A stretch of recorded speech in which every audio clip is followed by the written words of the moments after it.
Morning, church. Wow, the Tigers won last night. You ought to be pumped. It is good to see everybody. It's good to be back. And for those of you that I've not had the privilege of meeting, my name is Pastor Jim, and I had the privilege of being Pastor Bob's pastor, by the way, also Pastor Randy's pastor. And boy, I got a lot of connections happening in this place, but very, very excited about being here. I got a little walk through the building, and I saw the new area getting ready to be opened. Man, are you getting ready for that? What an opportunity for you to begin to bring guests, for you to invite people, and you won't have to set up chairs anymore. It'll just be amazing. So I'm excited for you and was thrilled about being back here. I'm with an organization. I travel with an organization called the Timothy Initiative, and we plant churches around the world, and that's what I do. And so I was telling some friends that came by, in the last 6 weeks, I've slept in my own bed 4 times. We are literally all over the world. We are in over 50 countries, and I mean, you pick a country in the world probably that you wouldn't think that you can get in there to do a church, we're there. Nigeria, we're planting 1,000 churches in Nigeria this year alone. And we are in Sudan, we're in Cuba. We are places that, honestly, the church has almost given up on. But we're planting, I know I'm about to say something to you that'll blow your mind. We're planting 100 churches a day. 100 churches a day. You say, that's impossible. Check it out, the Timothy Initiative. And it's exciting being part of it. I know this much. I've never been more excited about ministry than I am these days, to be part of something where literally people are coming to know Christ at a rate that's beyond belief. In villages and in places where you can't even drink the water. You can't even sleep in their bunks. It's a place where you couldn't even imagine the lifestyle of living. Nigeria, there are more people being killed in Nigeria this year, more Christians being martyred in Nigeria alone than all the countries of the world put together. You're talking about crazy, but what's absolutely amazing is that there are going to be 1,000 new churches there this year. And I mean, gospel preaching churches just like this. And so when I walked in the building and I said, man, I love church plants. I do, I love it. And so that's why we're thrilled to be here, and we hope somehow we can be a blessing and encouragement to you today. Romans chapter 9, if you got your Bibles or you want to follow along on your phone or whatever you've got. But we're going to take a look there in a few minutes. But in the meantime, let me share some of my old fun stories, and maybe it'll make some of you smile because some of you need one. So a number of years ago, I got a couple of tickets to go see the Lions play. And somebody said, hey, now you aren't getting free tickets these days. But back in the day, man, you could go to any game you wanted to go to pretty much. I mean, our lives, most of it have been very difficult being on the Lions journey. And but anyway, so somebody gave me 2 tickets, and so I called my brother and I said, hey, you want to go watch the Lions? He said, yeah, I got nothing else to do. And so I said, great. So we went down to the stadium and sat down in our seats, and the game began, and we knew the outcome would probably be what it normally was. But we were enjoying it. We were both very big into sports and athletics. And me, I love the details of it all, and I love it. And so I'm watching the game, and I'm seeing things that are going on, and it's just spectacular. And I begin to always have a battle somewhere around the second quarter between 2 amazing things: my desire to watch sports and my desire to get something to eat. And those 2 things began to kind of go into conflict. And so I did something. I don't know where you're at with this, but I said, God, would you please have my brother go get me something to eat? And God is my witness, man. Just a couple minutes later, he said, listen, I'm going to get something to eat. You want something? I very humbly said, no, thanks. And but as he was passing by me, I said, God, I want some nachos. God, I please just have him get nachos. And God is my witness. I swear it to you this day that a few minutes later, after he'd stood in that line, here he came down the steps. I turned, and there he's walking, and he's got this big plate of nachos. And I'm thinking, wow, this is amazing. And God, you're so real. And so he goes through, and my brother, being a very polite guy, he looked at somebody and said, would you like some? Now me, probably not as good a guy as my brother, and I thought, man, I better get while the getting's good. Now, come on, all of you know that when you get nachos at a game, the only nachos that are any good are the ones on top, right? The ones on the bottom have no cheese, and there was one sitting on top, man. It was just kind of flat, had most of the cheese on top of it, and I thought, man, that thing got my name on it. It had one little tiny corner sticking out, and I thought, oh, thank you. I reached over and I got it, and I know my brother's thinking, you jerk, you just took all the cheese. And so I started heading that thing towards my mouth, and as I was headed toward my mouth, the cheese ran down, and it burnt my fingers. I didn't realize it was hot as what it was, so instinctively, I just let go of it. And it flew down, and it landed on the lady right in front of me. Now, you know how you're sitting in the game. I mean, you're like right there, and it landed right on her shoulder. Now, she had it, of course, it's in the winter time of the year, and she's got a big, sweater on, and she doesn't know it's there. It's literally sitting on her shoulder, and I'm looking at that nacho cheese chip, and I'm looking at my brother, and I'm looking at that nacho cheese chip, and I'm thinking, now what am I going to do? Now what am I going to do? He said, tell her, man. I said, I ain't telling her, you tell her. I saw that big dude sitting next to her, and I thought, I don't want none of him. And I thought, man, this is nuts. And I said, let's go find new seats. He said, no, you got to tell her the truth. And I said, man, I ain't telling her the truth. You want to know the truth? You tell her the truth. And man, we're watching that thing. I don't even know, what was going on in the game. I'm staring at a nacho cheese chip, man, just sitting right on her shoulder, and she has no clue it's there. And I don't know to this day what happened. I don't know if it was a touchdown, field goal, interception. I have no clue. All I know is she got really excited, raised her hands in the air, sat up and clapped like that, and the nacho cheese chip slid down her back, and she slammed it into the seat. She still don't know it's there. Now, man, I'm telling you, there's cheese stretching from her seat. Every time she leaned forward, it's all down her back. And I said to my brother, let's go home. He said, no, you got to tell her the truth. I said, I ain't telling her the truth, dude. You want to know, you tell her the truth. And we're kind of whispering back and forth. And finally, I worked the courage up, man. I tapped her on the shoulder. I said, ma'am, I am so sorry, but my brother dropped a nacho cheese chip on you. I really didn't do that. But that day, I did not have the courage to tell that lady the truth. But today, I want to talk to you a little bit about that. In fact, I want us to think about a phrase that we've all used a lot of times in our life. A phrase that goes something like this: I'm telling the truth, I'm not lying. It's when you tell a story, it's when you share an event that's almost like, how can anybody believe that? Just like the one I just told you, which is true, by the way, whether you believe it or not. I'm telling you the truth, I'm not lying. But there's a concept that all of us have said many times, but it's not anything new to our culture.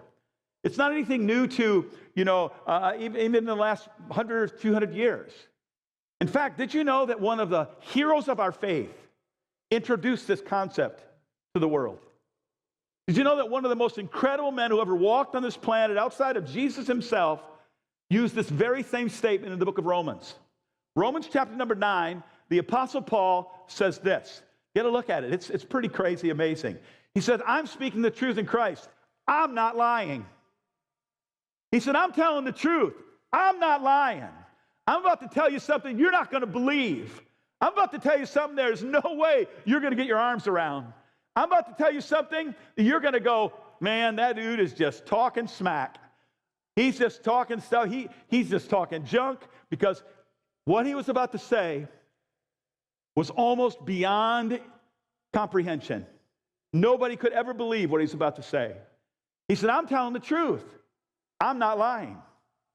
And he says this. He said, my conscience bears me witness in the Holy Spirit that I have great sorrow and unceasing anguish in my heart. He says, I want to tell you how serious I am about this. I'm broken. I'm broken. I'm so broken. You have no. He's saying, listen, this is squeezing the life out of my soul. This one I'm about to tell you about is literally choking the life out of me. This is something that is so intense in my life. He said, what I'm about to tell you, you're not going to be able to get your arms around. But I'm telling you the truth. Watch this. I'm not lying. He says this, for I could wish that I myself were accursed and cut off from Christ for the sake of my brothers. You know what that means? He said, I love my people so much, I would give up heaven for them. He says, I love my Jewish people so much that I would go to hell for them. And he says, I want you to understand how serious I am about this. I'm telling the truth. I'm not lying. Now, can we talk honest for a few minutes? I ain't sure I'm ready to say that kind of thing. Huh? Give up heaven? I give up my walk with Jesus? I give it up? Got quiet in this place. You say, what in the world kind of pastor we got this morning? Honest one? Honest one? Give up heaven for a prostitute on the streets? A dope dealer? An inmate? How about this one? Nasty neighbor? We all got nasty neighbors. For my in-laws? My wife's not here, so it's all good. Don't you dare tell her I said that.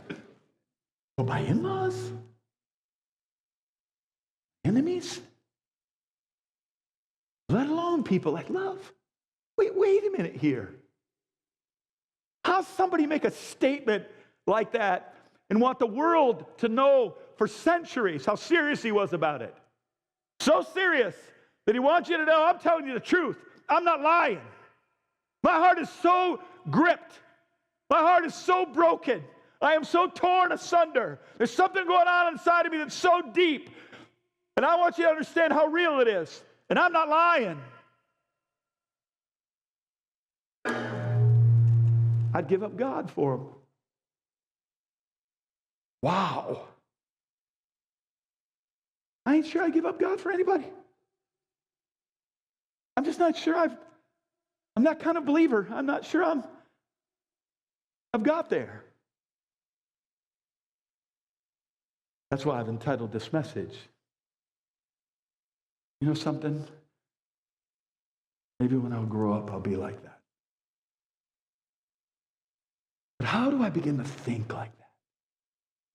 When I read this text, I thought, wow, I wish I was that kind of man. I wish I loved.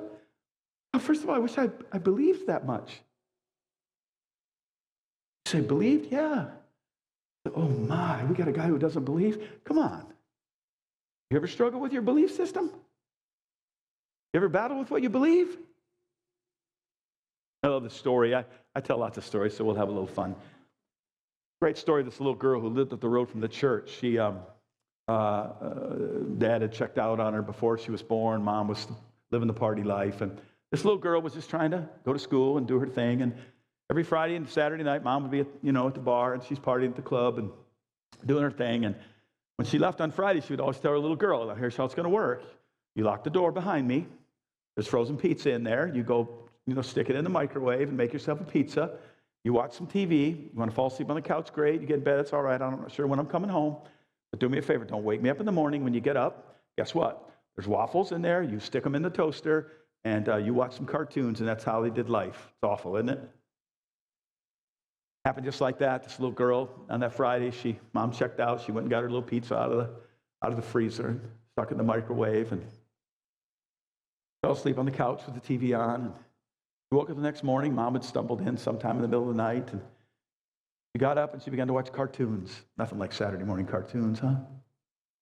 All of a sudden, there was a knock at the door. And she thought, I'm not supposed to answer the door. I'm not supposed to answer the door. But she goes to the door, and the blinds were all kind of tattered and beaten, and she peeked through the blinds, and there were these two old ladies standing out there, and she thought, they look harmless to me. She opened the door a crack, and she said, ladies, I'm not supposed to open the door, but what do you want? She said, we're from the church up the street that's 2 blocks down the road, and we were just going through the neighborhood. We want to invite people to come to our church. We want you to come. She said, me? I could come to church? She'd never been to church before. She didn't know what church was about. But they said, yeah, here. And they passed through the door a little tiny piece of paper, with the times and, information of the church. And she said, okay, thanks, ladies. And she closed the door. And a while later, Mom gets out of bed, and she said, Mama, I did something I shouldn't have done. I know you told me not to ever open the door, but these two old ladies they looked harmless. And she said, they gave me this piece of paper, and they invited me to come to the church 2 blocks up the road. And I was just wondering, can I go? Can I go? Can I go? Can I go? And Mama said, well, whatever. If you want to go, that's fine. I'm going out again tonight, and you can go in the morning if you like. So Mama did her thing, and the little girl was so excited, man. She woke up early that Sunday morning and thought, this is a great day. I get to go to church. She gets dressed, goes up the road 2 blocks, goes into this place she'd never been before, begins to hear about people she'd never heard about. She began to hear about a name that she'd never really known. His name was Jesus. She's heard that name kind of used once in a while, sometimes in curse words, but she never really heard him talked about. Next thing you know, she's beginning to learn about a guy that really loved her. And then the people at the church, they cared about her. She thought, I've never been to a place like this. They're all nice to me. They're trying to teach me. They want me to be a better person. She went every week, man. Every single Sunday morning, she'd get up, go down there, and she went week after week after week after week after week. Well, this was back in the day, and some of you that are older will remember this. If you don't remember this, you're not old, but if you remember this, you are old. Years ago in the church world, they used to have what they called 10-week pins. If you made it 10 weeks in a row, they would give you a 10-week pin, and that was back in the day.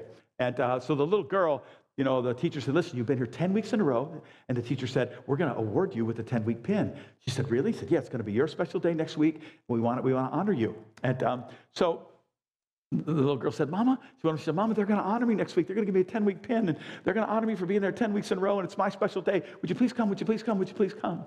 Mom said, well, I'll think about it. Well, Saturday night, she's out partying, Mama is, and the little girl, is so excited she can't hardly go to sleep. But when she does, she oversleeps. Oh, man, it's brutal. She gets out of bed. She runs. She says, Mama, you going to go, Mama? And she couldn't get Mom awake. She ran to her closet and put on her best dress, which wasn't much of anything, and she took off at the front door. She's beat down the road. She is running as fast as she can. I mean, she is beating feet. She's running on the road, and she's going, and she looks over her shoulder, and she says, God, please help me. God, please help me. God, please help me. Help me get there on time, God. And as she's scooting along, all of a sudden, she trips and falls. And she kind of skids down the dirt road, picks herself up, brushes herself off, turns around and says, God, don't push. How many of y'all wish that God was that real to you? How many of y'all believe that you wish God was right over your shoulder and he was pushing you every inch along the way? How many of y'all want a relationship with a God like that? How many of you want God to know that he's that real in your life? Come on, church, it's just us. Yeah, this little girl was so excited, she made it on time. She got her award, man, and the teacher said, listen, it's your special day, and you get to pick out the special Bible story today. And the little girl said, well, I don't really know a lot of Bible stories. I've only been here a few weeks, but I did hear you tell one a few weeks ago about this guy who got swallowed up by a big fish. And she said, I love that story. I love that story. And she said, okay, we're going to talk about Jonah. And she tells a story about how Jonah disobeys God and ends up in the belly of the big fish for a few days, and God spits him up on the shore. And it's a cool story. Well, the next day is Monday. Little girl gets up, goes to school. She's sitting there in her classroom. The teacher says, listen, take out your science books. And so they reach in the desk. How many of y'all remember the desks that open up and you reach in there and get your books out? And you do. That's good, isn't it? And she pulled out her science book, and the teacher said, turn to chapter number 8. And so she turns to chapter number 8. And she said, we're going to study things of the sea. Things of the sea. And everybody's so excited about it. And she said, now, before we look into the science book, anybody got any stories about things of the sea that you might have experienced? And the little girl said, I got one. She said, I learned it in church yesterday. It's a story about a man by the name of Jonah who disobeyed God. You can't disobey God, and you're going to find yourself in trouble. Next thing you know, he was out in the sea, and a big old fish swallowed him up. He lived 3 days inside the belly of that fish until God spit him up on the shore. The teacher said, stop. The little girl said, what? Stop right now. The teacher said, little girl, I want you to understand something. School is fact. Church is fiction. And the little girl said, well, teacher, I'll tell you what I'm going to do. When I get to heaven, I'm going to ask Jonah if he was in that big fish. And the teacher got a real cocky look on her face and said, well, what if Jonah went to hell? And the little girl said, well, then you ask him when you get there. Hey, let's talk for a minute about the realness of God. Paul must have believed in the realness of who God was and what God was about. He must have believed in the realness of eternity. He must have believed in things to such a depth that he said, I'll give it up. It's so real to me that I don't want anybody else to miss it. And doggone it, I'm just not there yet.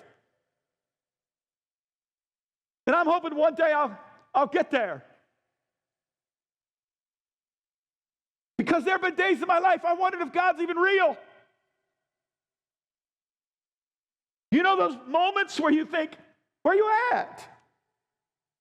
Those moments where you say, God, how'd you let this happen? I once read a story about a man who was sitting in prison. He was on death row. He was getting ready to die.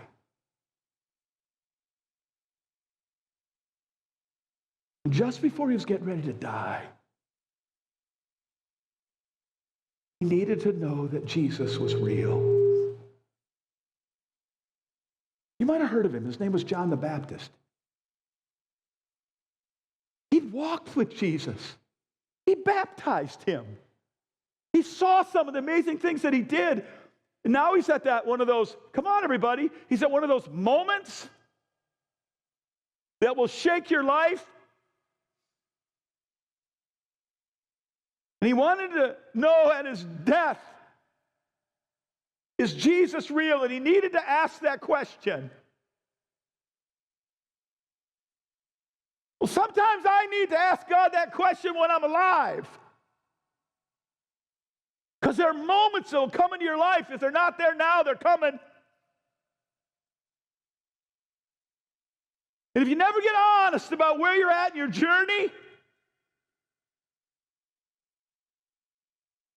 then you never really get to the place that Paul got to.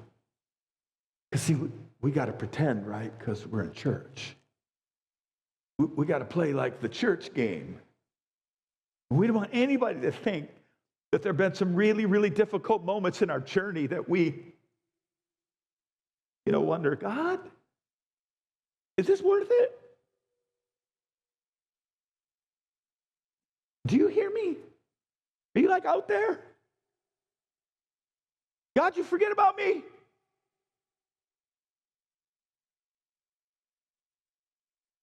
Not long ago, I lost my very, very best friend. Well, that term has become very interesting to me over the last few years. The older you get, I guess, and you walk through some things, you discover what the word friend means. My very best friend's name was Kip Eberly. Very, very best friend. We were born one day apart. He's one day older than me. In fact, he was born on October 30th, and I was born on October 31st. Same year, same town. Watch this. We were born in the same hospital.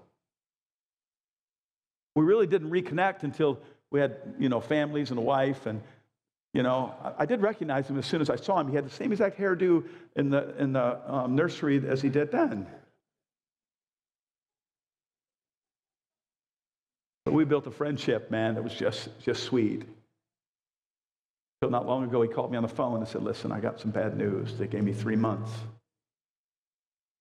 He lived 3 weeks. We fished together, cried together. He loved me in my brokenness. He helped me through my hurts. That kind of friend?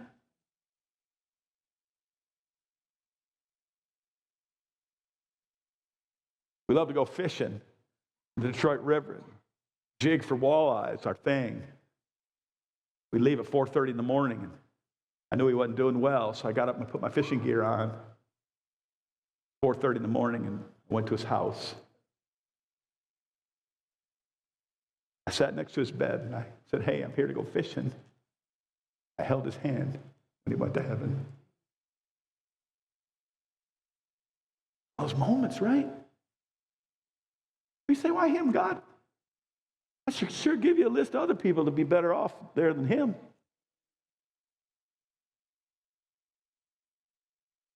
You say, I don't have those moments.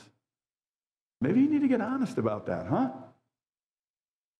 Stop pretending you're not where you need to be, because you'll never get where you need to be until you get honest about where you are. Been there. And sometimes it's a moment where you sit down and go, listen, God, I want to believe in you more than I want to believe in anything, but right now, I can't feel you.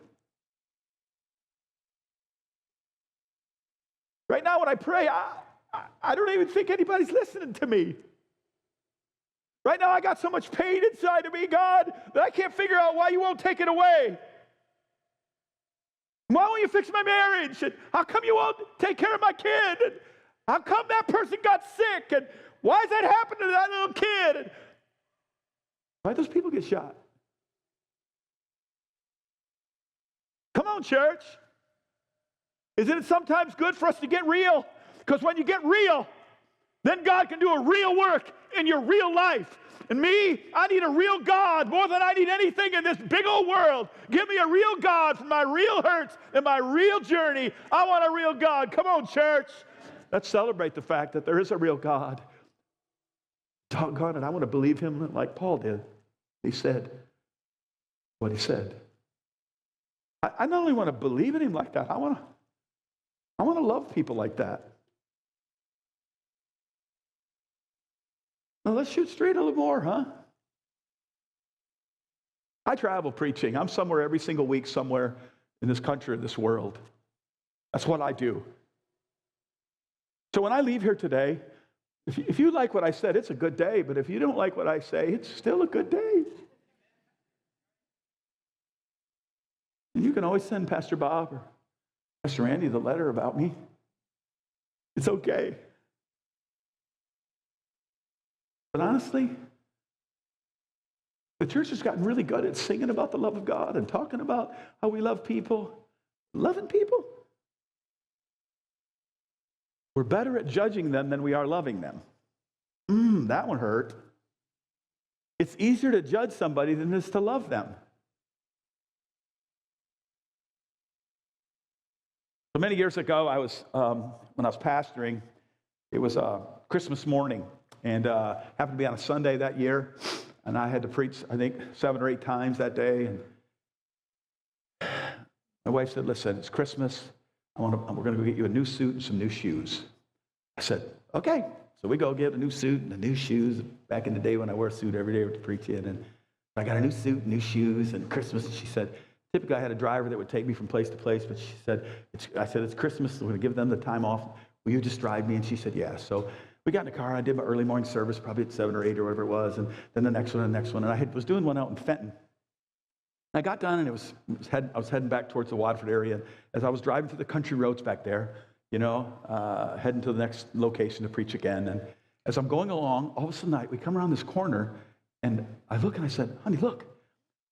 And evidently, moments before that, on a barren Sunday morning on Christmas, you understand, the road, there's nothing out there, a car flew off the side of the road, cleared this ravine where there's a little river down there, and flipped upside down and was kind of hanging in the trees. And I thought, you could see it was smoking, and I mean, it's like, I said, "I wonder if there's somebody in there." So I said, "Pull over." And so she pulls over, and I get out of the car, and I got a brand new suit on, brand new shoes. And there's a creek I got to cross to get to this guy. Snow on the ground. I began to walk across. I go through this creek. It's always deeper than you think. Why is it always deeper than it looks? Next thing you know, man, I'm up to my thighs in mud. I'm telling you, and I go across there. My new shoes are filled with mud. I go there, and it's a teenage boy. He's hanging upside down. Still got a seatbelt on. He's a little blood from hitting his face, but I said, "Son, you okay?" And he began to talk to me. He said, "Yeah." He was crying. He's scared to death. You know what he's doing? He was just a kid who got up that morning and took his girlfriend her Christmas present. And he was on his way back home. He missed a turn, flew off the road, going too fast. Yeah, that's what they do. Rolled that car. And I said, "Come on, bud, let me get you out of here." I unhook his seatbelt. I catch him.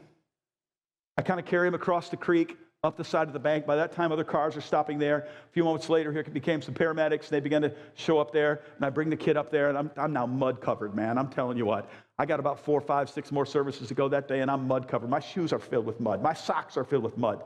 I'm thinking, "Oh man, I'm going to look good on Christmas today." So we go up there, and I turn them over to the the paramedics, and they're up there. I get in my car. I don't say anything, and we just leave. And I head under the church. Do my thing. I walk in. I'll never forget. Scoosh, scoosh, scoosh. Walk in. I bet visitors like going, "Man, that dude dresses well." I got mud. I mean, I'm telling you, it was just. A few days later, I got an email from a lady who says this. We're not sure who it was, but somebody. We heard it was a pastor. Walked through a creek and got my son out of there and cared for him until people came to take care of him. And she said, "Someone told me it might be you." She said, "I just want to thank you for loving my son." I'll never forget the statement she said. "Just by loving my son, you loved our family." And I appreciate that. Well, I got me a new pair of shoes this week. First time in these bad boys. I'm on my way to here to church this morning. Yeah, I'm driving along, man, just heading here, and I decide I'm a little early. Let's go to the country roads. So I go down up through there. It's like country out here. Country. So I'm driving along, and there's cornfields, and there's, this and that. And I look over there, and there's a broke down car. I turned the corner, and I said, "God." I literally drive another mile getting here. And all God kept telling me was, "You're going to go tell people to love people? You're going to go stand in front of a group of believers and teach them how to love people?" But I said, "God, it's another pair of shoes." I spun around, went back, got outside the road, walked up to the window, and I said, listen, two older people. And I said, you guys okay? He said, yeah, we're okay. It means everything that you just stopped. So we got some people coming, but we're good. I said, thank God, my shoes. Why is it, come on, why is it that we think we can sing about the love of God and not live the love of God? Why is it that we think that we can teach our kids about it and we can talk about how Jesus loves the world and his followers stink at it? See, we don't take much time to love anybody. We're too busy, too worried about our shoes. See, we've lost track of things. Our buildings become more important. Loving people. There's a little boy who lived in New York City. He had no mom and no dad. He was just an orphan. Lived on the streets. Summertime, no problem, man. He'd sleep underneath on a park bench or underneath a tree somewhere, grassy spot. But winters in New York could be like winters in Michigan, huh? One night, man, the snow was falling and the wind was blowing and the temperature was dropping. Normally, he'd sneak in the back of an empty warehouse or find some place, and he couldn't find any place. They were all boarded up. We got him an idea, and he went and got him a box about his size, and he took it and he set it in a store front window, a store, empty, abandoned store where the kind of door was intended to kind of get it out of the wind. He went and got a bunch of rags, and he filled the box up full of rags, and he climbed inside the box, getting out of the wind, and pulled the rags around him, thought he'd make them like blankets. He's trying to get some sleep. Well, he's kind of shaking and shivering a little bit. A cop walking the beat, noticed that the box was shaking a little bit. So he reached inside, pushed aside the rags, and he saw a smudged face of about an 8-year-old kid. He reached inside, pulled the little boy out, and said, boy, what are you doing here? And he said to the cop, I'm trying to get some sleep if you'd leave me alone. He said, if I get you a warm place to sleep, will you go? The little boy says, you betcha, let's go. They jump in the car, draw out the edge of the city, and pull it in front of this big old White House. He said, you run up to the door, there'll be an old lady come to the door, and you just say to her, John 3:16. He'd never heard it before. Do you realize there are 3 billion people in the world who've never heard it before? Well, we argue about the color of carpet. 3 billion have no access to Jesus whatsoever. Where 98% of their countries are Muslim, they won't allow you to talk the name of Jesus. And there's no hope for him outside of him. This kid had never heard John 3:16 before. He says to the lady, and she looked down at him, he says, ma'am, what was that again? Oh yeah, John 3:16. She said, come on in, boy. The lady knew he needed something right away. She said, you wait right there. She ran upstairs, she started running him a bath. She said, little boy, I got your bath ready. He couldn't remember taking a bath before. He ran upstairs, jumped out of his clothes, climbed in the tub. She put bubbles in it like little boys like bubbles. He sunk down in that bathtub with the bubbles around his face and thought to himself, man, I understand this John 3:16, but it sure does make a dirty boy feel clean. And it will. This is the only thing that will.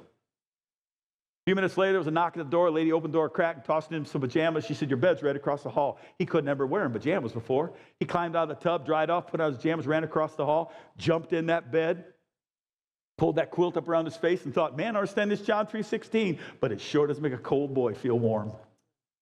And it will. He fell asleep. Seemed like it was minutes, but it was all night long. For all of a sudden, the sun peeked through the window and woke him up. He stretched his arms and thought to himself, man, I understand this John 3:16, but it sure does make a tired boy feel rested. All of a sudden, he smelled something. And all of a sudden, there was a voice. Come on, boy, your breakfast is ready. The little boy ran down the stairs, ran through the living room into the kitchen. She had a little place set there. She began to feed him breakfast, and she could make a breakfast only kind of like mom can make, you know. He ate, and he thought to himself, man, I understand this John 3:16, but it sure does make a hungry boy feel full. All of a sudden, they looked over at him, and tears were running down his face and dropping in his plate. And she said, what's the matter, boy? He said, ma'am, what is John 3:16? Oh, she said, just a minute. She went and got her Bible, opened up the book of John, chapter 3, verse 16, and she said, look, boy, for God so loved the world. That's you. That's me. That's you, little boy. That's every human being you've ever met. That's every culture, every country, every continent. Every person who's ever walked on this planet, he loved. You never met anybody he didn't love. That's every inmate. That's every dope dealer. That's every criminal. That's every person in this town, in the country, every person in town, in every city. You understand? You never met anybody he didn't love. Right there, that little boy bowed his head, asked Jesus to be his Savior. Looked up at that lady and said this, ma'am, I understand this John 3:16, but it sure does make a lost boy feel saved. It's the only thing that will. The verse, if you've been in church, you've heard many times. You learned it as a kid, most of you. About the love of God. Doggone it, why don't we practice it?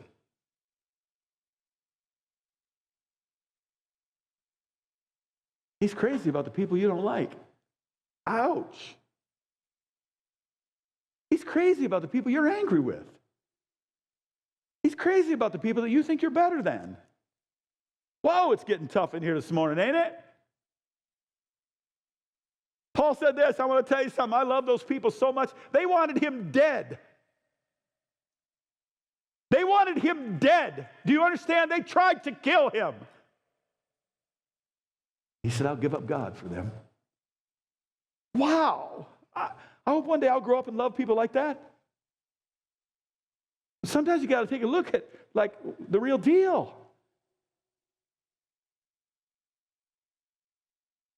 Because when we get honest with ourselves, then God can do something inside of ourselves. I want to believe like that. I want to love like that. And then I want to give like that. Give, and you talk about giving in churches, you got to whisper it. It's almost tough to say, hey, you know, like we're meant to be givers, not takers. We're meant to give. We come up with little ditties like, you can't outgive God. You sure can't. Why is it we don't practice it? Somebody said, well, why'd you talk about money? Did I mention money? I just mentioned giving. Giving ourselves, giving of who we are. Giving. Can I tell one more story and be done? Y'all good? So a long, long time ago, it's a long time, almost 40 years ago, I became pastor of a little church in Waterford. This little church. We had 50 adults and 30 kids, and I didn't know what I was doing and never did learn how to do what I was supposed to do. But I'm kind of high energy, in case you never noticed. Always been, always will be. It's just, somebody said, man, you get older, maybe you'll slow down. And I don't know, I think I kind of sped up. Kind of odd. But having church on Sunday, and I was a little bored with things, and I thought, what am I going to do? So I began to try to figure out ways to reach people. And, you know, one of the things we did was I found out there was this convalescent care home out in Clarkston that had it was a big old kind of a mansion of a farmhouse that somebody had converted into a home for older ladies that needed kind of care, but had kind of their own freedoms. You know what I'm saying? And so they converted this thing, and I know that, you know, what it was all about. But I thought maybe they want to have church. So I called and made arrangements that every Friday we would go and do church there. So my wife and I and my three oldest sons at the time, we would go, and my wife would play the piano, and my boys would sing, and I'd preach, and these older ladies, we'd do church for them. Well, there was a lady there whose name was Josephine. And Josephine was like 158 or something. I don't know what she was. She's old. Anyway, and Josephine came up to me after one of the things. She said she had Parkinson's. And she said, Pastor Jim, she shook, you know, she's as sweet as can be. But she said, Pastor Jim, I don't have an official pastor. And I was wondering if you could become my official pastor. And could we make something official? And I said, yeah. I said, how about I pick you up Sunday? We'll introduce you to your official church. And we'll make you part of the official church. And I'll be your official pastor. And she said, okay, sounds good. So we pick her up, and she came on her walker. And we took her to church and introduced to our small congregation at that time. And people were excited about her. And so she became, you know, I became her official pastor. Anyway, so every Friday we'd go there. She couldn't come every week because, you know, her health and things, but she would typically, you know, we'd do church for her on Friday, and then we would take her a recording of some kind back in the time when they have a recording where she'd get to, you know, listen to the service of what's going on at her official church. And so she's doing that, and our church began to grow. God began to do some things that were nuts. I mean, nuts. We began to watch people get saved of all kinds. Man, I'm telling you, people began to get born again at a rate that was nuts. We had an auditorium that sat about 400, and it got packed out. I'm telling you, it got so packed out you couldn't get into the place. I mean, we baptized twice, 100 people on one day, just watching God do crazy things. And Bob was a part of that. He really was. He was part of that. Pastor was back in the time. And man, we just watched him. So I began to pray, God, what are we supposed to do? What are we supposed to do? And so I came up with this plan that we would knock out the back wall, which is a nursery area, move the nursery someplace else in the building, and it would give us like 100 more seats. So somebody always has to ask the question when you make a suggestion, how are we going to pay for it? You know what I'm saying? And I always give the answer I've always given in 40 years of pastoring. I don't know. And anyway, so we just started praying about it, and I said, let's pray that God does it. And it was part of our announcements each week. Let's pray about this. We need to expand the building. Well, Friday night, I go see Joseph. We go there to see the ladies. Josephine's there. We get done with the service. Josephine walks with me, and she says to me, hey, Pastor Jim, can I see you in my room when we get done? I said, well, yeah. And then my kids and my sons and my wife go get in the car, and I go to Josephine's room, and she said, I just wanted to tell you something. She said, I heard that our church needed a renovation, and she said, I just wanted to tell you that I'm going to pay for it all. I said, pardon me? She said, I'm going to pay for it all. She said, I'm going to write a check for the entire thing. I said, really? She said, right there on my dresser is my checkbook. Could you help me? I said, yeah. And she was shaking. I was really kind of hoping she'd shake and add another zero to that thing. But anyway, told you what kind of guy you got? Honest one. Anyway, so she hands me this check, which was the largest sum of money I'd ever touched in my life at that time, to pay for the entire renovation of the building. I mean, it was crazy. So I got this big check in my hand, and I'm like pumped. Now, you can see me. I get a little excited about stuff. So I go running out to my car. I'm like lit up, man. I'm going, God showed up. Man, God did something great. Isn't this incredible? Look what God did. I said, boys, this is how real God is. God uses people, and he puts on people's hearts to give. And Josephine just gave to the church and to the work of God. This is a grand day. I got home, couldn't sleep, man. I started calling some of the guys. I said, fellas, let's get over to the church. We'll work all night. We'll tear the back wall out. It was summertime. We'll take the windows out because God did something great. Man, guys are showing up with sledgehammers and saws, and we bust out the back windows and tear the whole back section out. Saturday, we had it all cleaned up. Sunday morning, people show up. They're looking around. The back of the church is missing. They're like going, wow, what happened? And I get up and say, God happened. Isn't God cool? Look what God did. Wow, God's amazing. And everybody's applauding God, and it's a crazy moment. Monday morning, my secretary, Dee, calls me on the phone, and she said, hey, listen, I just wanted to tell you something. That check wasn't any good. Right then, I believe God was calling me to Alaska. Somewhere out of this place. What kind of pastor tears the back of his building all the way out and doesn't have no money? Why? I'm thinking, why didn't I check that first? Because it ain't my style. Ask anybody. I'm thinking, oh, dear Lord. Josephine calls me on the phone. She said, Pastor, I'm so sorry. She said, I do have the money, but I have to die before you get it. Right then, you don't know how to pray.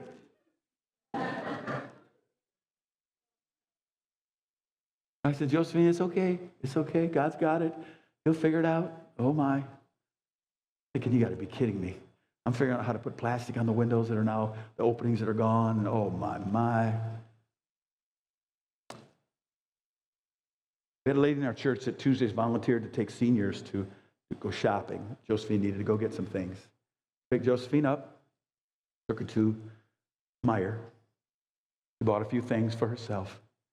While she was in Meijer, she bought herself a blue dress. She went home, went to her room, and went to take a nap and laid on the bed. And Josephine Straub went to heaven that day. A few days later, cashed the check, and Josephine Straub paid for the entire renovation of the building.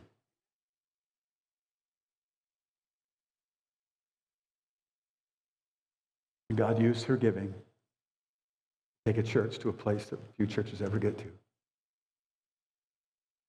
10 locations, 10,000 people. And people think it was Jim Combs. There's nothing but a guy who needs a good work of God in his life. You know who it was? It was a lady who gave and understood what giving is about. The world needs Jesus, my friend. Somebody once said, we've got the money to reach the world. Yes, we do. but it's still in your pocket. All of our pockets. Because that's the way we are. I'm not trying to make anybody feel guilty. I'm just trying to learn how to believe like he did.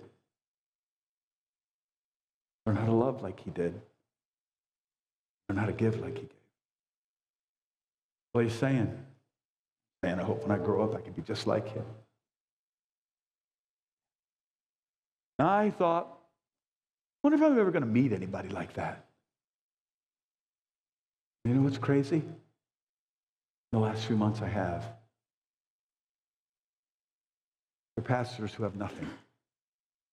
Nothing. Whose children are being kidnapped. Whose homes are being burnt down. They're being beaten for sharing the name of Jesus.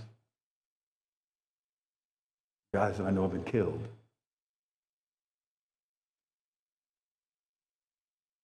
I'm privileged to be part of something pretty amazing to me. In fact, I'll introduce you to one of those guys, and I'm done. Thanks for listening to me today, and thanks for letting me come. Bless you, church. Check the video out.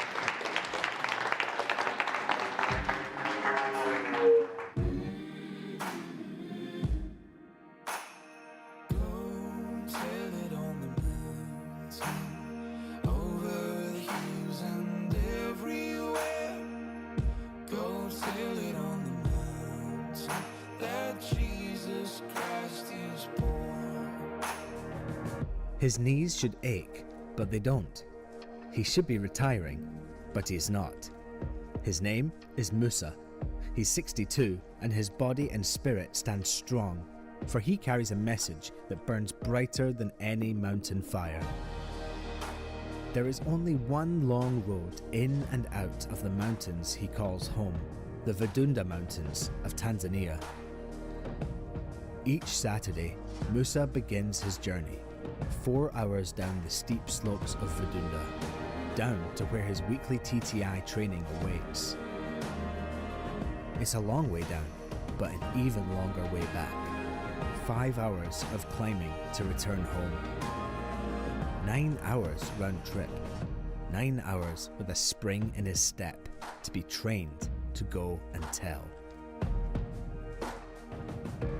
In 2022, Musa heard about the Timothy Initiative from a friend and became a Timothy himself, a disciple maker on a mission to plant churches.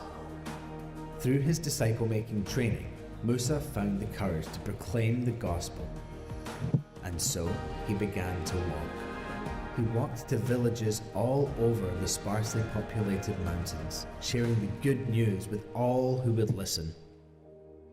The Vidunda people turned away from him, clinging to their ancient beliefs, continuing to make sacrifices to spirits and their ancestors. Yet Musa pressed on, for he knew the gospel message was the antidote to their brokenness. One day, in a village far from Musa's home, people started to respond to the gospel. One by one, villagers started to respond to Christ through Musa. Every time Musa made the 8-hour trip, it was worth it to him because more people surrendered their lives to Jesus.